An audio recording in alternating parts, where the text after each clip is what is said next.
এই যে দেখতে পাচ্ছেন এই ধরনের দুইটা ছিদ্র থাকবে, দুইটা ছিদ্রের মধ্যে একটি দিয়ে কালি প্রবেশ করাবেন আর একটি দিয়ে বাতাস বের হবে। ঠিক আছে, এই যে ছিদ্রগুলো এভাবে। হচ্ছে সহজ সিস্টেম আর নয়, তবে এটা ঠিক না। যদি অরিজিনাল কালি ইউজ করতেন সবচেয়ে ভালো হতো, কারণ আপনি লোকাল কালি ইউজ করতেছেন, আপনার হেড যে কোনো মুহূর্তে নষ্ট হয়ে যেতে পারে কালি মিক্সের কারণে। লোকাল কালি মিক্স হওয়ার কারণে যে কোনো মুহূর্তে নষ্ট হয়ে যেতে পারে।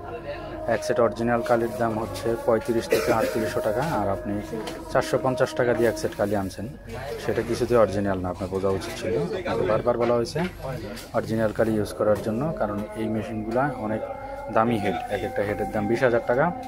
আপনি জাস্ট এই কালি কাটিজ ইউজ করতে পারবেন না আপনি দোকানে যদি ইউজ করেন। সুতরাং আপনি তো বড় এই দামি কাটিজ ইউজ করতে পারেন না, এক এক সেট কাটিজ দাম 10,000 টাকা। সুতরাং এই জন্য আপনাকে ভালো পরামর্শ দিয়েছি কালি